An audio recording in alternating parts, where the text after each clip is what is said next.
Ladies and gentlemen, let me ask you something. Have you ever noticed how, no matter how many people are around you, there are moments when you still feel utterly alone?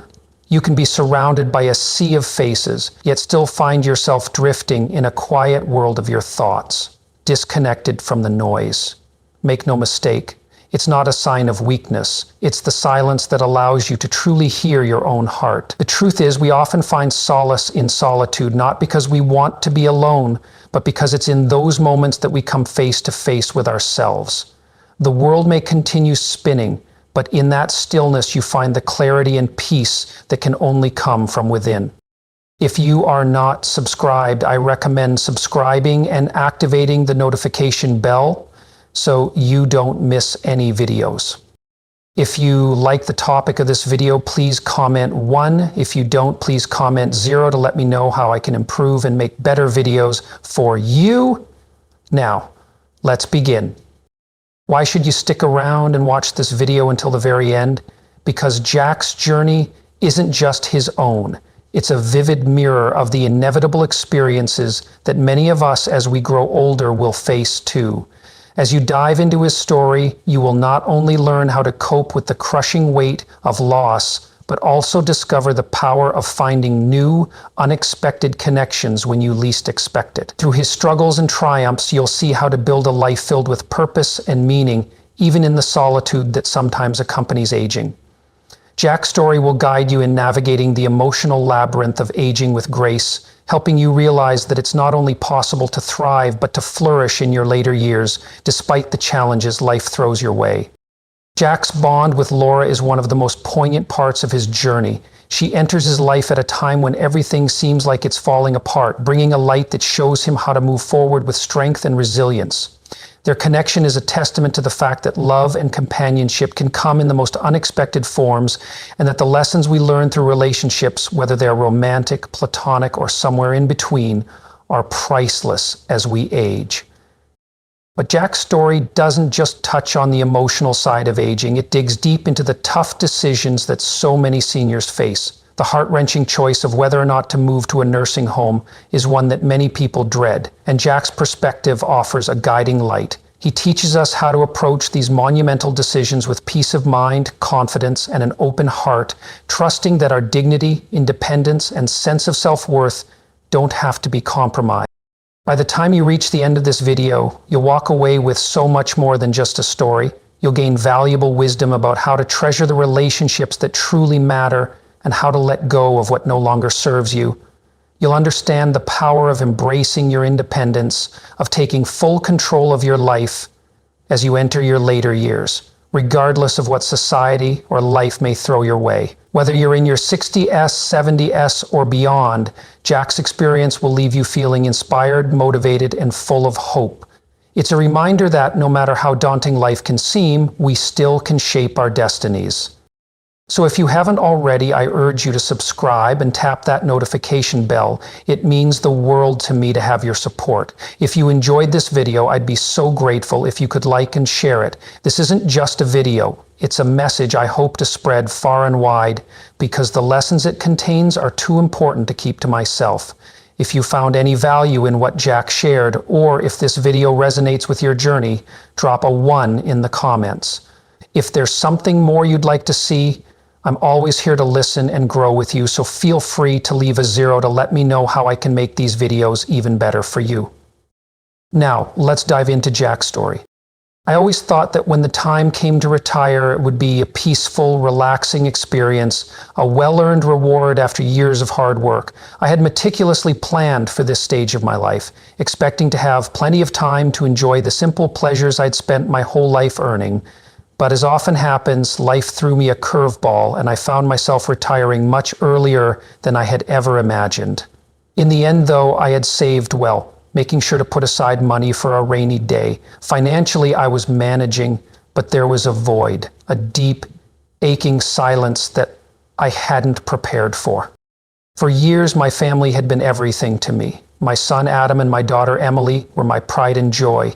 Watching them grow up and start their own families had brought me so much happiness, and I reveled in the warmth and chaos of a house full of life. But as time went on, their lives took them further away, and the once vibrant home began to grow eerily quiet. It wasn't just the absence of noise, it was the absence of connection, of presence, of warmth. Then Sarah, my beloved wife, passed away after a long battle with illness. Her absence carved a permanent hole in my heart, one that never truly healed. As the years went on, the distance between my children and me seemed to grow, not because they didn't love me, but because they had their own lives to live. Adam and Emily were busy with their families, and I found myself increasingly alone. The visits became fewer and farther apart, and the calls seemed less frequent. One afternoon, as I sat in the silence of my empty house, the weight of it all almost became too much to bear. The stillness wrapped around me like a suffocating blanket. I could hear nothing but the beating of my heart and the soft hum of the world outside. The rooms which once held so much laughter and life now only echoed the emptiness I felt inside. It was an emptiness that felt physical, deep in my bones, a sharp, bitter pang of loneliness I couldn't push away. And then the phone rang. It was Adam. His voice, hurried and anxious, reached me through the speaker. "Dad, are you staying home tonight? There's some urgent work and I might not be able to come by," he said, his words filled with concern. I felt a flicker of disappointment in my chest, but I buried it. I tried to push back the hurt. I understood. Adam had his responsibilities. He had a family to care for, a demanding job, and a life of his own. I didn't want to burden him with my loneliness, so I forced a smile and said, "It's fine, Adam. Don't worry about me. Take care of your things. I'm okay here." But even as the words left my mouth, I couldn't shake the ache in my heart. The loneliness was deafening, and as much as I tried to tell myself that I was fine, a part of me knew better. I hung up the phone, the hollow ache inside me growing with every passing second. It was as if the very fabric of my life had unraveled, and I was left standing in the silence, alone. I had worked tirelessly all my life, pouring everything I had into providing for my family, building a future I thought we'd all share. But now, in my retirement, with Sarah gone and my children caught up in their busy worlds, I found myself facing this stark, empty quiet. The life I had built had somehow slipped away, and all that was left was an overwhelming silence that was deafening. Each day the emptiness deepened, like a gaping wound that couldn't heal. My heart felt heavy, as if it were sinking lower and lower with each tick of the clock. The following day, my neighbor John stopped by for a visit. John and I were close in age, and we'd spent many afternoons talking about everything from politics to family life. But today there was something different in the air, a quiet tension that neither of us could ignore. He sat down next to me, his shoulders slumping as he sighed deeply, and after a long moment of silence, he spoke. "So it's just you here now, huh?" His words were simple, but they hit me like a punch to the gut. He glanced around the room, his eyes scanning the same emptiness that filled my soul. I nodded, but I couldn't find any words to say. His question hung in the air, thick and suffocating. It felt like a truth I couldn't escape from. This was my life now. "Same for me," he continued, his voice tinged with sadness. "My wife's busy and the kids are doing their own thing." His words struck a chord deep inside me, a note of loneliness that resonated with the emptiness I had been feeling. It was as if his sorrow mirrored my own, and hearing it aloud was a bitter reminder that this stage of life can be so isolating. "You have to think about it," John added, his tone more serious now. "What if one day you're all alone?" His question sliced through the silence like a razor blade, leaving a gaping wound behind. The thought of being completely alone in this big house, with no one to share my days with and no one to check in on me, made my heart sink. The very idea filled me with dread. I could feel the weight of it in my chest, pressing down, suffocating me. What if I'm left alone? What will I do? The thought looped in my mind, repeating like a broken record, gnawing at me, and I couldn't shake it. I tried to push the feeling away, tried to bury it deep inside where it wouldn't hurt so much. But it stayed. It was there, lingering in the background, constantly reminding me that this fear was real, a very real possibility. A few days later, Emily came by to visit with her son, Noah. She brought some of his favorite childhood dishes, and for a brief moment I allowed myself to feel hopeful. Perhaps this would be a longer visit. But as soon as Emily stepped through the door, I could see the hurried look in her eyes. "Dad, I'm just dropping by to let Noah see you for a bit, but then I have to go pick up Tom," she explained, her words rushed, her eyes darting to the door. I could see the worry in Noah's face as well, and it broke me. I tried to smile, to push the pain deep down where no one could see it, but it was impossible. The smile didn't reach my eyes. "Go ahead, take care of what you need to do. I'm fine here," I said, but even as the words left my lips, they felt hollow. As soon as they walked out the door, Emily barely had time to sit before she was off again, rushing out with Noah in tow. I stood at the door, watching them leave, the sound of their footsteps slowly fading away. The house felt even emptier now, the silence more oppressive, and I couldn't help but feel like I was being left behind, cast aside in this quiet world. I couldn't stop the tears that welled up in my eyes. I couldn't stop the feeling of abandonment that settled in my chest, as heavy as a stone. That night, as I lay in bed, the question John had asked me earlier rang through my mind with painful clarity. What should I do if I'm left alone? The thought gripped me like a vice, and I knew I couldn't keep drifting through this quiet, lonely existence. I needed to do something. I needed to find a way to stop the loneliness from consuming me. A few days later, I met up with John at the park for a walk. We sat on a bench, watching people pass by, their lives moving on while mine seemed to be standing still. I turned to John, my heart heavy with everything I had been carrying. "You were right about everything," I said, my voice thick with emotion. "I've been thinking a lot about what you said. At our age, if we're left alone, how do we manage?" And in that moment, I realized the truth in John's words. It's not just about surviving in old age. It's about figuring out how to live through it with meaning, dignity, and hope. John nodded with understanding, his eyes softening with empathy, as if he knew exactly what I was feeling. "I've thought about it too," he said, his voice quiet but steady. "There are things we need to prepare for in advance. We can't wait until it's too late to worry." His words hit home, resonating with me on a level I hadn't realized I needed. He looked me in the eyes as if making sure I understood the gravity of what he was about to say. "The most important thing is to make sure we're financially stable. We need enough to cover food and essentials so we're not left struggling." There was a firm conviction in his voice, a reassurance that somehow, just by saying it, it didn't have to feel so overwhelming.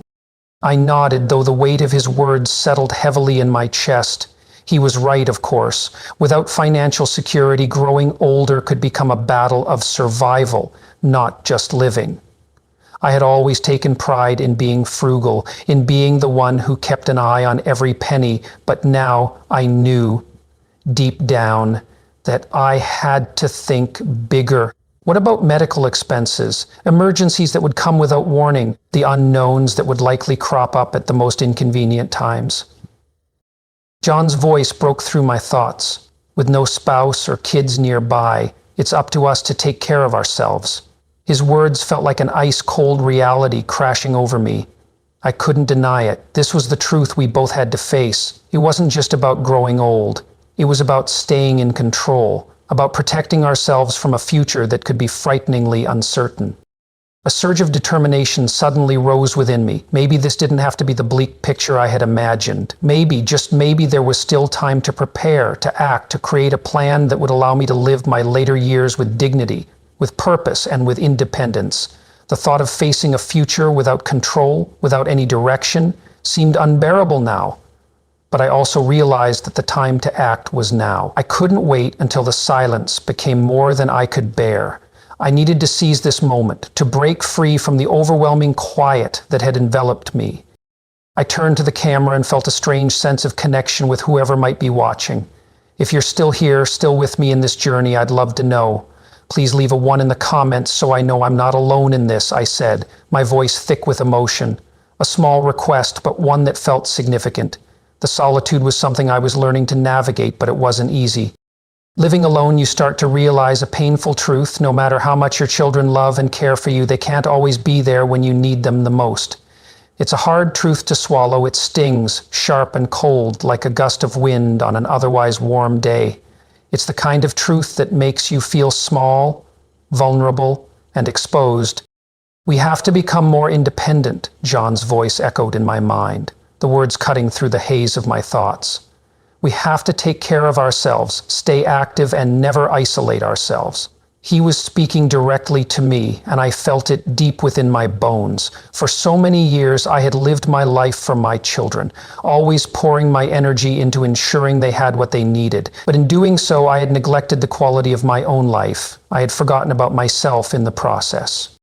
The years had slipped by unnoticed, each one blending into the next, and all I had to show for it was a life spent in front of the television, sitting in a room that felt less like a home and more like a prison. I was alive, yes, but I wasn't truly living. The isolation, the endless hours of solitude was slowly draining me. I felt like I was fading into the walls, becoming invisible, unnoticed. The realization hit me like a slap in the face. I couldn't keep living like this. I couldn't keep letting the days pass by, watching life from the sidelines. My health, my happiness, my future, all of it depended on me changing, on me taking control of my life again. It was so easy to slip into the comfort of routine, to allow time to slip away unnoticed. But I knew that if I didn't make a change now, the path I was on would only lead to one thing: a slow, inevitable decline into poor health, loneliness, and regret. And that was a fate I couldn't accept. So I made a decision. I decided to change. Every morning I started walking to the park. At first it was just a short walk, but it was something. It was a step, a literal step, toward regaining control of my life, toward breaking the chains of stagnation. It was terrifying, honestly, to step out into the world after so long of hiding away. But each day the walks grew longer, and with each step I felt a little lighter, a little more in control. Evenings became a time for me to connect with others. I found solace in the community center, where I started playing chess and chatting with other seniors. At first it was awkward. I felt that familiar loneliness pulling at me, threatening to pull me back into my shell. But little by little, I made new friends. With those friendships, I felt my life becoming fuller, richer, and more vibrant. For the first time in years, I felt like I had something to look forward to. But even with the new activities, even with the friendships forming, there was still an emptiness I couldn't ignore. Each night as I lay in bed staring at the ceiling, I was haunted by the same question that had been gnawing at me for weeks. Who will be there for me when I'm sick, when I need someone to talk to, someone to lean on? The silence of the room seemed to amplify my fears, and the more I thought about it, the more unsettled I became. Would I be alone when I needed someone most? The thought was unbearable. I had always thought I was content living alone, embracing the solitude that came with my independence. But now, as the days stretched into weeks, a new realization slowly took root in my heart. The thought gnawed at me relentlessly. Maybe I needed someone by my side, not someone to care for me, not to fulfill some need for physical support, but simply someone to be there, to share in the quiet moments, the small joys, the heavy silences that came with growing older. If you are still watching this video and find these lessons useful, please comment 1 below to let me know that you are still here with me. But just as quickly as this thought arose, a wave of guilt would wash over me. Sarah had only passed recently, and the idea of seeking out companionship again felt like an unthinkable betrayal. Her memory, her love, had been such a constant part of me, such a precious gift, that the thought of letting someone else into my life, into the space she had occupied for so long, made me feel like I was dishonoring her. How could I ever let go of her presence, the warmth of her love that had been so entwined with mine for so many years? And yet, as much as I tried to ignore it, the loneliness inside me continued to swell. It wasn't just about missing Sarah. It was the deep, aching solitude that seemed to grow with each passing day, each hour of silence. It was the emptiness in the house, the quiet spaces that felt louder than any noise. It was the absence of someone to share my thoughts with, someone to listen to, someone to talk to. One afternoon, after much hesitation and doubt, I decided to speak to John. He had always been a good friend, a sounding board for my thoughts, and though I wasn't sure how he would respond, I knew I needed someone to talk to.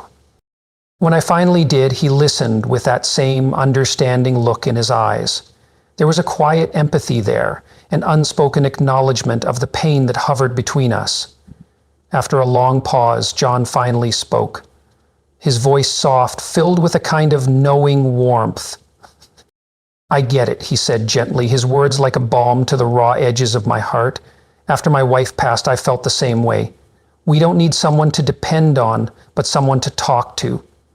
someone to share the highs and lows of life with, someone to support us when we need it most. It was as if a weight had been lifted from my chest. His words comforted me in a way I hadn't realized I needed. He was right. I wasn't looking for a replacement for Sarah. No one could replace her, and I didn't want that. I just needed someone who could ease the ache of loneliness, who could share in the simple pleasures of life, who could bring a sense of joy and connection back into my world. As the days passed, I began to open my heart to the idea of companionship. It wasn't easy, but I started to imagine a life where I wasn't so alone, and that's when I met Margaret. She was an elderly woman who also lived alone, and from the moment we met, I was drawn to her infectious optimism and zest for life.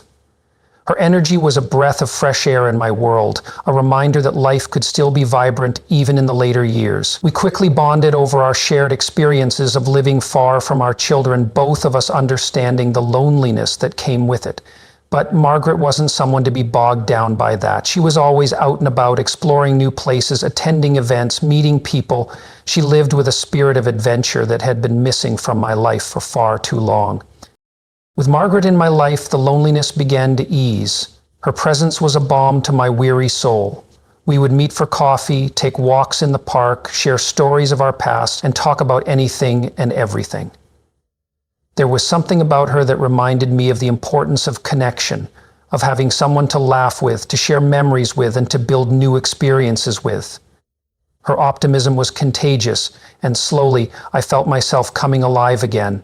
Our conversations, filled with laughter and understanding, became the highlight of my days. As time passed, our bond deepened. We began to do more together. Grocery shopping, cooking meals, taking longer walks, and simply enjoying each other's company. We never really put a label on our relationship. It wasn't necessary. The connection we shared was more than enough.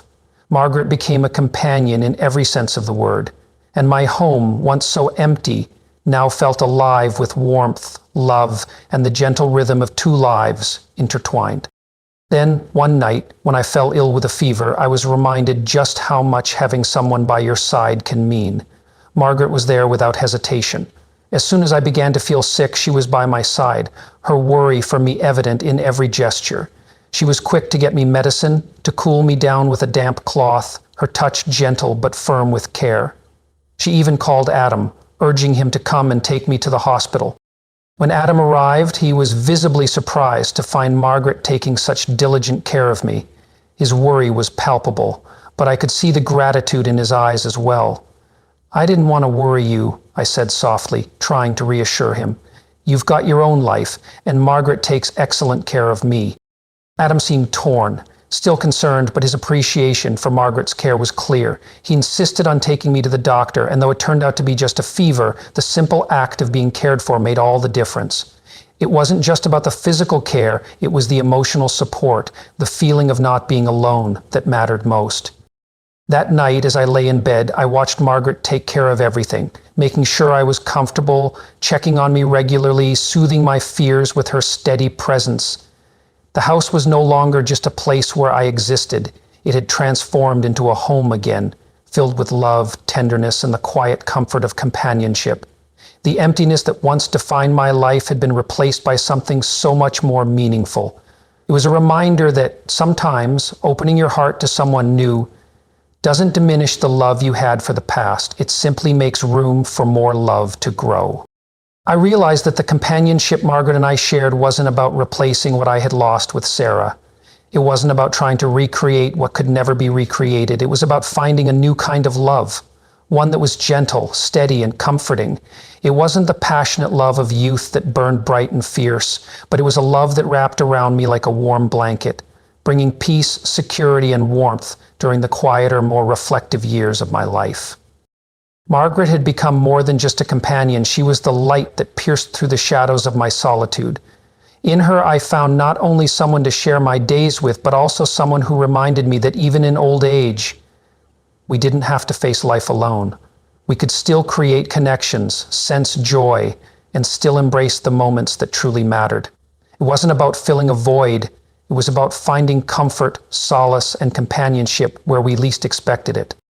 But life, as it always does, has a way of changing things in ways we never anticipate. One day, as I went about my routine, Margaret received a phone call that would change everything. Her son, her beloved child, was getting married, and he wanted her to come back and live with him in his new family. The news hit me like a punch in the gut, and for a moment, I felt like the ground had shifted beneath my feet. A wave of bitterness surged through my heart, but I did my best to keep my emotions in check. I smiled weakly, the kind of smile that doesn't reach your eyes, trying to mask the sadness that was slowly consuming me. "Your son is getting married. That's wonderful news," I said, trying to sound supportive, trying to be happy for her. "It's a good time for you to be with your children."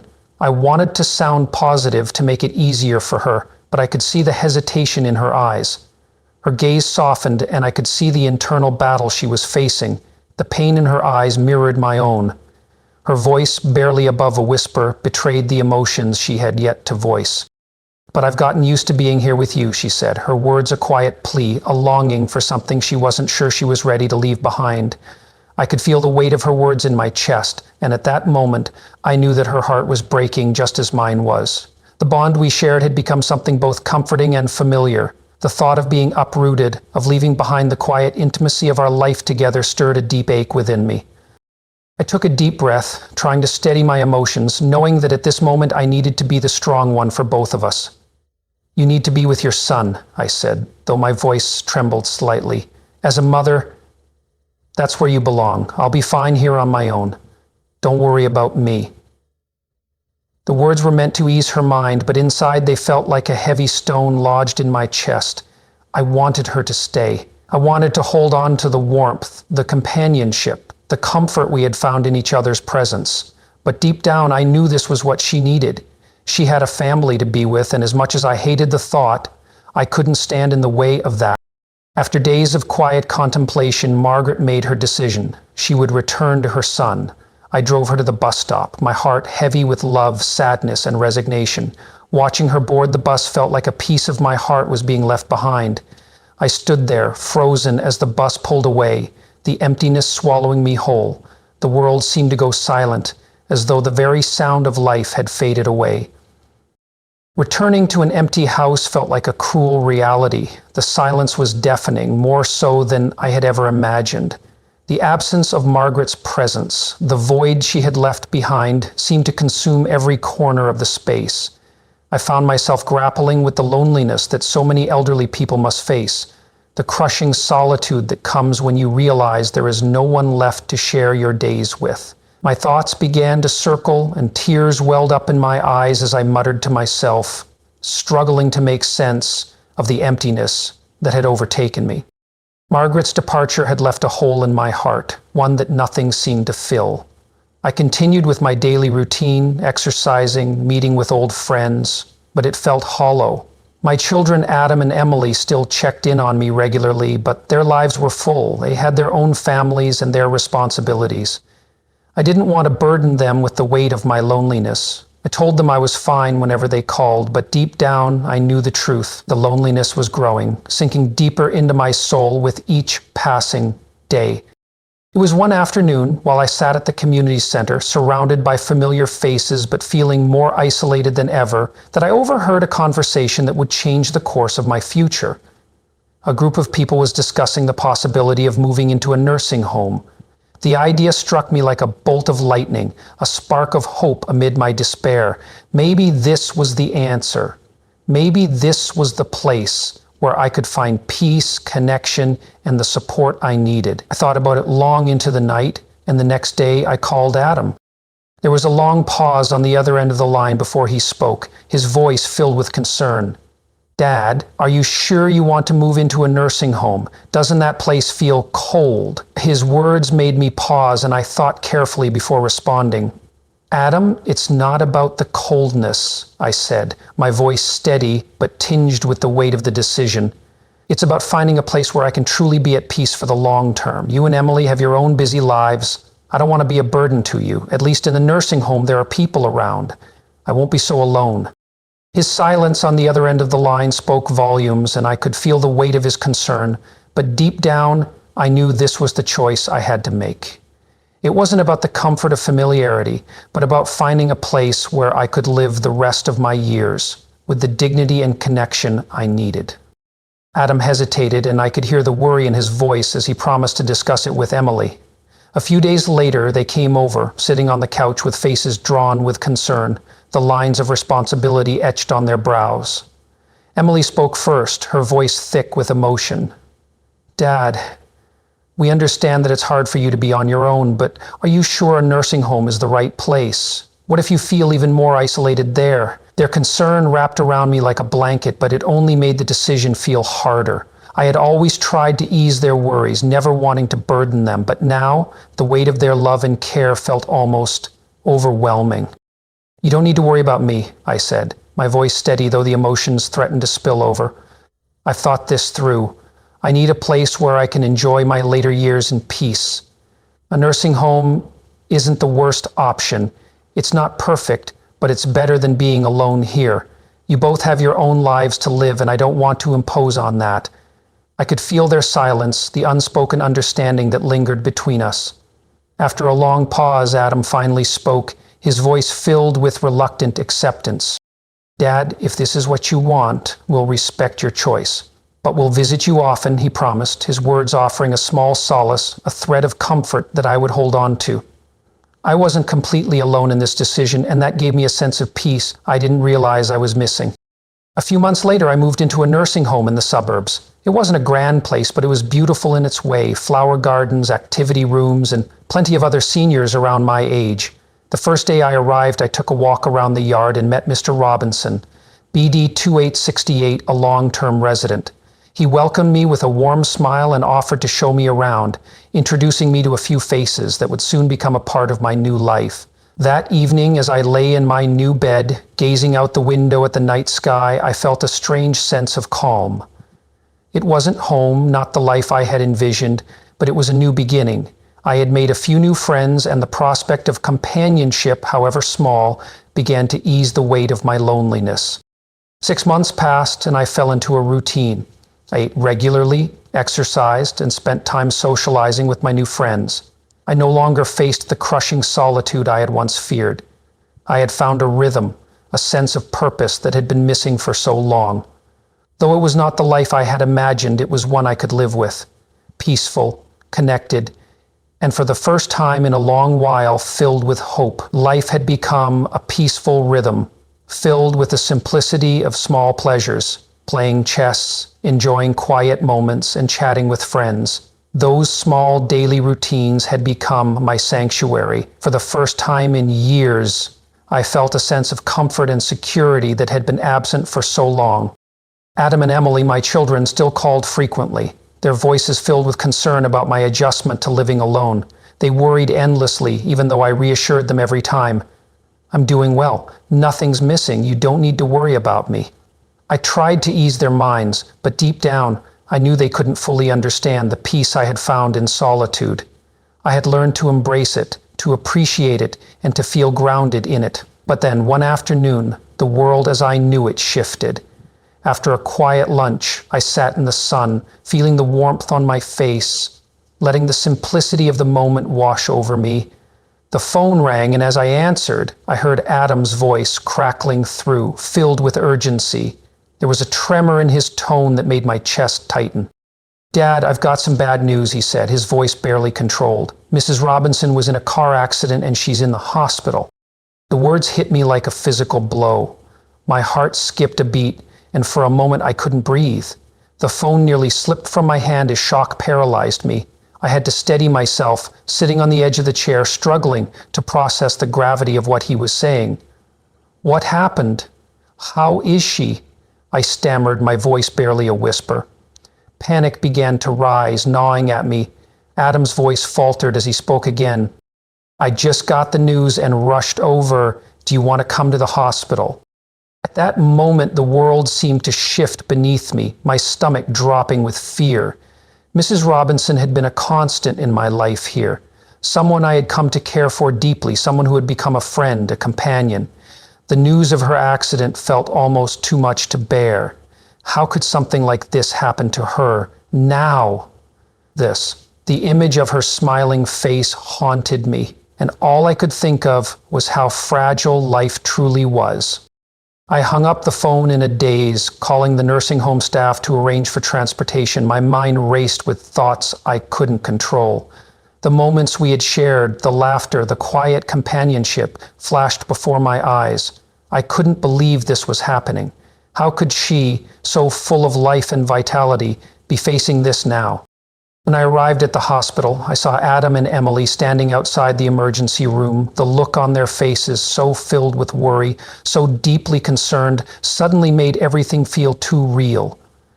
Adam helped me sit down, his hands shaking slightly as he guided me to the chair.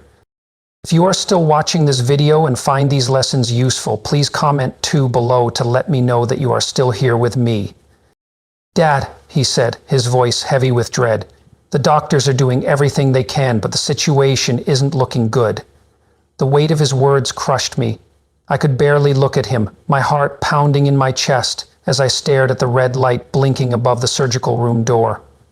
All I could do was pray, hope against hope, that Mrs. Robinson, the strong, resilient woman who had touched so many lives, would find a way to survive.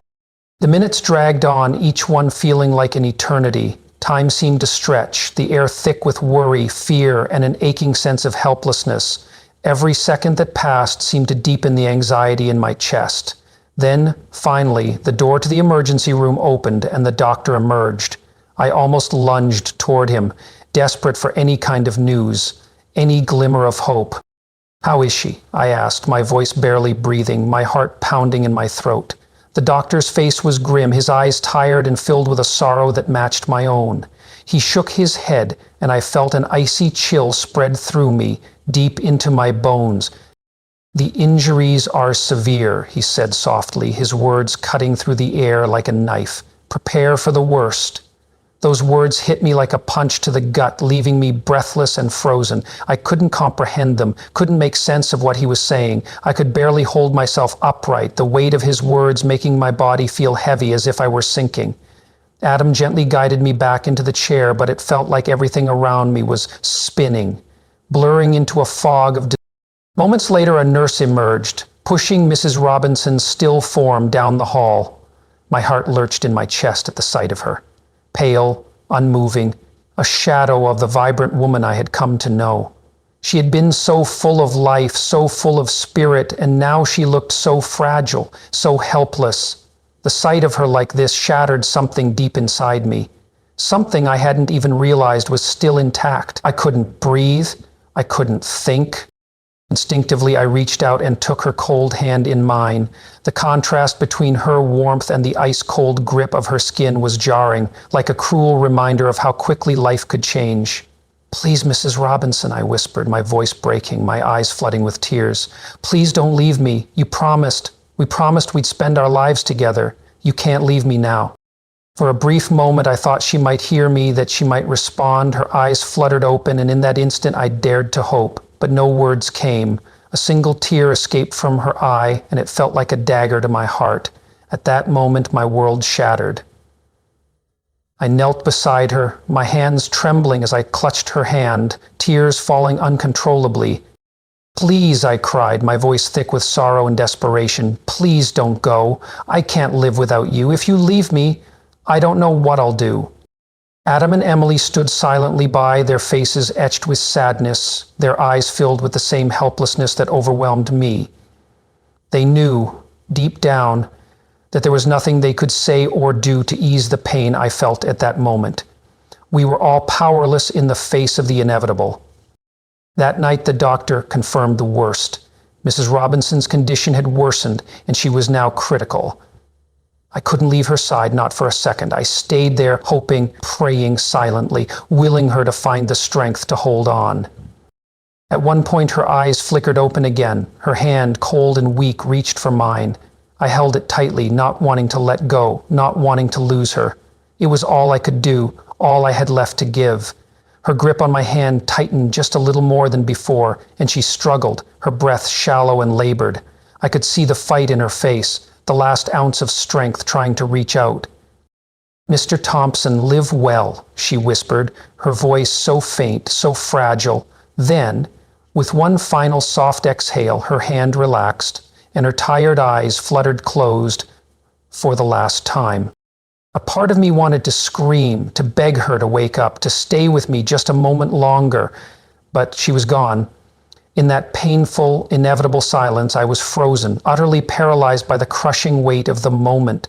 My heart felt as though it had shattered into 1,000 jagged pieces, and I couldn't breathe. "Mrs. Robinson, don't go," I whispered, my voice thick with sorrow, full of desperation. "Please, don't leave me." But there was no answer. The absence of her presence filled the room, colder than any winter's night. It felt like the very air had changed, like the world itself had gone silent. I can't find the words to describe the emptiness that overwhelmed me. It was as though my soul had been ripped from my body, leaving behind nothing but a hollow shell. Mrs. Robinson had been more than just a friend. She was the last person who truly cared about me, who saw me for all that I was, and who loved me regardless. And now she was gone.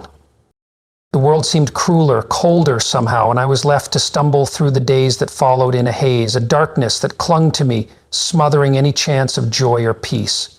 The grief was suffocating, and no matter how many people tried to comfort me, it only seemed to make the loneliness worse. In the nursing home, the days blurred together. Everything seemed so empty without her, like there was no purpose to the hours that stretched endlessly before me. My friends and fellow residents noticed the change in me. I didn't need them to say anything. I could see it in their eyes, the pity, the sadness. They didn't know how to express it, how to reach me, but I could feel it in the quiet glances they exchanged when they thought I wasn't looking. They sat with me and offered kind words, but no words of comfort could heal the wound that had been carved deep into my heart.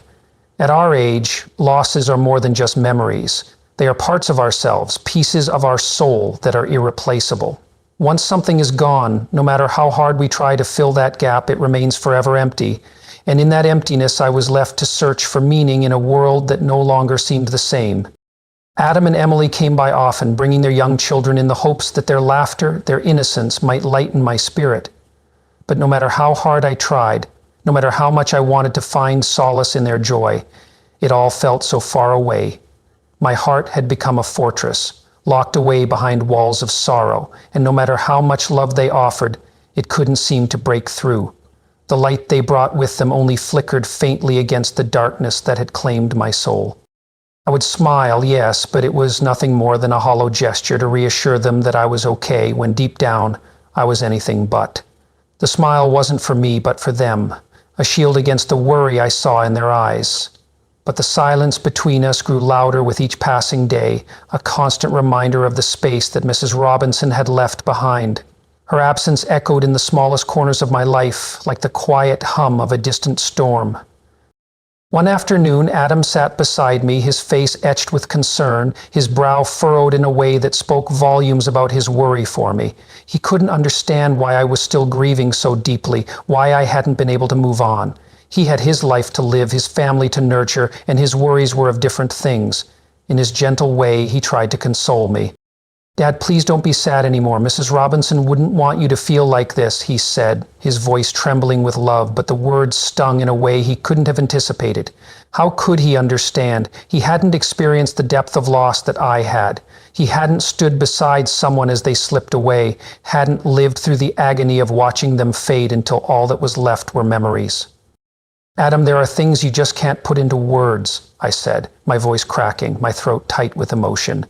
"Letting go isn't something you can do easily. You and Emily are still young, you're still finding your way, but when someone you love with all your heart is suddenly gone, it feels like the sky itself has fallen, like everything you've ever known is slipping through your fingers. It's not something you can just fix with time, no matter how much you want to." Adam went quiet, his gaze softening as he took in the weight of my words. I saw the flicker of understanding in his eyes, and for a moment I knew he heard me, even if he couldn't truly feel the depth of it. Then, with great care, he reached for my hand, squeezing it gently, as if that small touch could ease the pain that had become a permanent companion. "Dad, you still have us, your children and your grandchildren. We'll always be here for you," he said, his words meant to offer comfort, to fill the empty spaces I had been living in. And while they were warm, while they were meant to heal, I knew they couldn't fill the void that had settled deep inside me. They couldn't chase away the loneliness, the suffocating solitude that had taken root in my heart. "I know you care, Adam," I said softly, my voice barely above a whisper, the sadness in my words tangible. "But sometimes the emptiness in your heart is something only you can truly understand." I wanted to believe that their love could heal me, but the truth was, no amount of their care could undo the years of loss and longing that had built up within me. A few days later, as I walked through the garden, trying to lose myself in the quiet beauty of nature, I saw a new resident. He was an older man, his face etched with sorrow, his eyes heavy with the same loneliness that had plagued me when I first arrived. The pain in his eyes mirrored my own, and I felt a pang of recognition, a connection to his silent suffering. There was no need for words. His loneliness was something I knew all too well. I walked over to him slowly, gently placing my hand on his shoulder, offering him the same comfort I had longed for myself. "Are you new here?" I asked, my voice soft, almost tentative, not wanting to intrude on his quiet solitude, but needing to connect, to offer something, anything. "Would you like to take a walk with me?" He looked at me, and though his lips didn't part to speak, I saw the gratitude in his eyes, a silent thanks that needed no words. We walked together side by side in the stillness of the garden. Neither of us spoke a word, but we didn't need to. There was a silent understanding between us, a recognition of the shared weight of our years and our losses. We were both just two souls wandering through the final chapters of our lives, finding what comfort we could in the company of one another. In that shared silence, there was something unspoken but deeply understood. We had both known the deep ache of loss, and now we could only take solace in the quiet moments that connected us, however fleeting they may be. That night, as I lay in bed, I couldn't escape the memory of Mrs. Robinson. Her voice, so soft and kind, seemed to echo in my mind, wrapping me in a bittersweet embrace. I could still see her smile and feel her gentle touch. Those moments, those small but powerful exchanges, had become the most precious memories of my life, and now they were all I had left of her.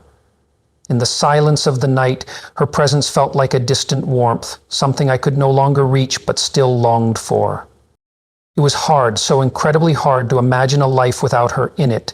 But as I closed my eyes, I realized something that brought me a quiet sense of peace. Even though she was gone, a part of her would always be with me, her love, her care, her kindness. They had left an indelible mark on my heart, a mark that could never be erased. And for the first time in a long while, as I lay there in the quiet, the weight of my loneliness didn't feel quite so heavy. It wasn't gone, no, it was still there, lurking in the shadows of my heart, but it had softened just a little. And maybe, just maybe, that was enough for now. Although Mrs. Robinson's passing plunged me into a profound sadness, the lesson she imparted to me during her life will forever remain etched in my heart. She taught me something that transcends all else, the importance of cherishing every relationship we encounter. No matter how fleeting or significant they may seem, these bonds are the lifeblood of our existence. They are what fill the empty spaces in our hearts, what gives us a reason to keep going when life feels like a relentless march toward the unknown. Whether it's with family, friends, or even fleeting acquaintances, these relationships, however small or grand, are what make life meaningful. They provide us with connection, understanding, and comfort when the world feels too vast and too overwhelming. Each relationship is a thread in the tapestry of our lives, woven together by shared moments, laughter, struggles, and love. I can't help but feel that without these relationships, our existence would be far emptier. They are the anchors that ground us, that hold us steady in the face of life's inevitable storms. And in a world where everything is transient, they are one of the few constants we can rely on. The morning after her passing, I found myself standing in the garden of the nursing home, the warmth of the sun on my face. Yet, despite the sunlight, my heart felt a profound emptiness. I was alone with my thoughts, the gentle breeze whispering through the trees, carrying with it the weight of loss. It was in that quiet moment, standing amidst the beauty of nature, that I truly understood nothing in this life lasts forever. Not the good moments, not the people we hold dear, not even the days themselves. But the love we share with others, the genuine moments we create together, will always remain. Those moments, those fleeting, precious exchanges, live on in our hearts. When the storms of life hit, they serve as a source of strength, a reminder that we have lived, loved deeply, and given a piece of ourselves to others. That love, despite the passing of time, endures, like a beacon in the dark, guiding us when we feel lost. It is this love, this internal strength born from the deep connections we've built, that carries us through the hardest times. Even when life feels like an unrelenting weight, it is the love we've shared that propels us forward, helping us find meaning and hope amid sorrow. The great Japanese author Haruki Murakami once said, "I always thought that people age slowly. In reality, people don't just age in a moment. In the blink of an eye, a day has passed, a year has ended, and in the blink of an eye, a lifetime has gone by." Don't think you're still young. One day you suddenly realize that your youth is no longer there. The first gray hairs appear, and your face begins to show small wrinkles. Time goes by, and people indeed, age in ways we never truly comprehend until it happens to us. It sneaks up almost unnoticed, and suddenly you find yourself standing at a place in life where time seems to have slipped away without your permission. The realization that you no longer wish to discuss your age comes slowly, like a quiet acknowledgement that you have crossed a threshold. As you grow older, the weight of time becomes impossible to ignore. When your parents begin to age and need your care, you realize with a shock that you have stepped beyond the boundary of youth. The world begins to treat you differently, calling you sir or ma'am, and you feel a pang of discomfort. In those moments, you can no longer deny the truth. You are no longer young. Some may say, "What's so scary about aging?" But the truth is, as soon as those words leave your lips, you feel the weight of them. It's a comforting lie, a way to reassure yourself that it's not as bad as it seems. Yet deep inside, you can feel the tears beginning to form, unspoken, unnoticed. Aging isn't something to fear. It's simply the way life unfolds. But that doesn't make it any easier. The world quiets around you, not because it lacks words, but because in that silence everyone knows that there are no words left that could offer true comfort. The realization sets in. You've lived a lifetime, but in many ways no one truly understands the journey you've walked. There are people in your life, yes, but how many truly understand you? How many truly listen to the whispers of your soul? In the end, we often find ourselves alone in our thoughts, even when surrounded by others. The comfort that people offer can often feel hollow, a polite gesture meant to fill the space. But sometimes, instead of responding with empty words, we choose to remain silent. It's not out of bitterness, but rather out of recognition that only we can truly understand our hearts. The silence then becomes a sacred space where we allow ourselves to listen to the rhythm of our thoughts and feel the pulse of our hearts.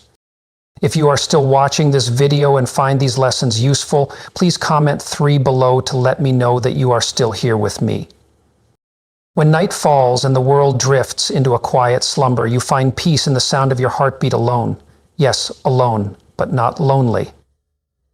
There's a certain freedom in that solitude, a comfort in knowing that you no longer need the validation of others. Their worries, their opinions are no longer a weight upon your shoulders. You've come to trust yourself, to trust your character and judgment more than the fleeting opinions of those around you. Time slips by unnoticed, and as you age, you realize that the noise of the world grows quieter, not because there's nothing left to say, but because there's nothing more that needs to be said. People, in their own way, begin to understand that silence often speaks louder than words. How many of the people around you truly understand the depth of your journey? Few, if any, and at times you may feel as though no one is truly listening. But perhaps that is okay. The words of comfort often mask the deeper truth, the truth we are unwilling to confront. So you choose silence. It is in that stillness that you find clarity, a deeper connection with yourself. Only then can you hear your heart, your true thoughts, without the interference of others.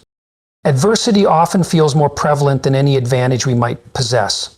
Life is full of struggles, and sometimes it seems as though failure is the only option. But through all of it, we learn to accept that there are forces beyond our control. And in that acceptance, there is peace. You begin to realize that as long as you've given your best effort, you can hold your head high, free from shame. The self-respect you gain is not one of pride, but of humility. You recognize the goodness within you, but instead of allowing it to inflate your ego, you carry it with grace. Humility becomes a part of your essence, and in turn, it makes you even more worthy of respect.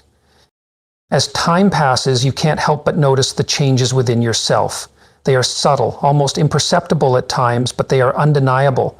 You've transformed with age, and while the world continues to change around you, one thing becomes clear: you have become more than you ever thought possible.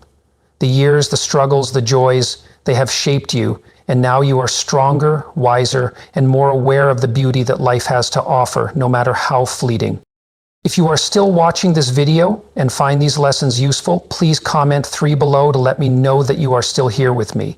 Old age has been a relentless teacher, reshaping my spirit, deepening my understanding of life, and most profoundly, transforming my view of love. I once thought love was simple and pure, something that could be captured in the image of 2 people holding hands, never letting go and growing old together, side by side, forever. I believed that love was the anchor that would keep us grounded and that nothing could shake it no matter how time passed. But as the years have unfolded, I've come to see the truth, a bittersweet truth. Many relationships are fleeting, like the petals of a flower that bloom brightly but fade all too quickly. They are temporary, often more about the moments we share than the eternity we once imagined. Life moves so swiftly that the past, present, and future begin to blur together. We realize with a quiet ache that the people who once felt so irreplaceable, those who seemed like the pillars of our lives, have either changed or drifted away. Even the most cherished memories, once vibrant and full of life, begin to lose their color with time. And with that, we come to understand that love, too, is a beautiful, impermanent thing, something to be treasured, I add, the moment, not held onto with the desperate grasp of fear. Time, after all, has a way of weaving its own stories, reminding us that nothing in this world can last forever. Yet despite the transience, love leaves a mark. It changes us, it shapes us, and as we age, we learn that love is not something we possess, but something we give freely and without expectation. It is in giving love that we truly understand its power, not as a constant, but as a force that changes with time and becomes part of the very fabric of our being. And even though it may fade, it never truly disappears. It lingers in the spaces between moments, in the memories we carry, in the way it shapes us and guides us forward. The more you live, the more you come to understand that life, in all its beautiful complexity, can be both a source of joy and deep sorrow. There are times when accepting this truth feels impossible. In the depths of your soul, you struggle to make peace with it, yearning for the simplicity of moments untouched by pain. Yet, there is an undeniable calm that comes with the realization that not everything is meant to remain unchanged. Some things, once perfect in our eyes, simply lose their luster, and we have no choice but to let them go. It's a hard truth, one that we spend so much of our lives trying to deny, but as the years pass, you begin to understand that the world doesn't wait for you to catch up. Time moves forward, whether you're ready or not. The things that once bother you, the moments you would have spent criticizing or trying to change, start to fade into the background. You realize that some things just are, and no amount of wishing, no amount of longing can alter their existence. Life doesn't ask for permission to change, it simply does. People will disappoint you, and you will disappoint yourself. It's hard to accept, but it's part of the natural ebb and flow of existence. There are days when it feels like you've given too much, sacrificed so much of yourself in the name of love, only to be met with an emptiness, as though your kindness has been taken for granted. And those moments sting deeply.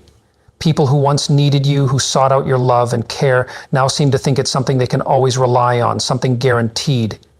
I've learned, sometimes painfully, that I must treat myself with more kindness. I must guard my heart more fiercely, protect it with the same love and care I so freely give to others. When necessary, I've learned to be a little colder toward others to preserve my well-being and to ensure that I don't lose myself entirely in the pursuit of giving. As time marches on, you begin to see that disappointment isn't just a fleeting feeling. It becomes a constant companion on the journey of life. The more you pour your heart into something, the more vulnerable you become to being let down. And yet, There's a strange beauty in that vulnerability because it reminds you that you're still alive, still hoping, reaching for something better, something that may one day arrive or may remain a distant dream. But you keep reaching anyway. With time, I've come to realize that it's foolish to place all your hopes in one place. Hope, though powerful, can also be a source of deep disappointment. It's a dual-edged sword, one that can uplift you one moment and crush you the next. But it's in this realization that you begin to learn the delicate dance of hope and acceptance. There are moments when you must push forward with all your might, with every ounce of strength you have, but there are also moments when you must step back, take a deep breath, and simply let things unfold in their own time. The secret lies in learning how to balance these two forces, hope and disappointment. And when you do, you stop worrying so much about the outcome. What truly matters is not what you gain or lose, but how you carry yourself through it all and how you keep moving forward with grace no matter the challenges life throws your way. The external events, the triumphs and the losses become secondary to the inner strength you develop, to the way you walk through this world with your head held high even when the ground feels uncertain beneath your feet. In the end, after everything, the love, the loss, the hope, and the disappointment, I've come to understand one profound truth. The only way to avoid true failure is to rely on yourself. While it's comforting to have the support of others, there's a deeper, quieter strength that comes from being self-sufficient, from knowing that in the end, you are the one who will always be there for you. When the world feels uncertain and when you have no one else to turn to, you will discover just how strong you truly are. It's in those moments of solitude, when it feels like the weight of the world is too much to bear, that you rise. Not because you have to, but because you realize you've always had the strength within you. And that, more than anything else, is the most precious gift you can give yourself. It is the strength to stand alone, not in isolation, but in the knowing that you are enough, that you are capable of facing whatever comes your way, even when the world feels heavy, even when the silence grows too loud. As we come to the end of this journey together, I want to take a moment to reflect on everything we've explored. From the inevitability of change and loss to the importance of self-reliance, these are truths that shape the lives we lead. But what have you learned so far? What resonated with you the most? And how will you bring it into your life? Take a moment to think about the lesson or insight that stood out to you, and please share it in the comments below.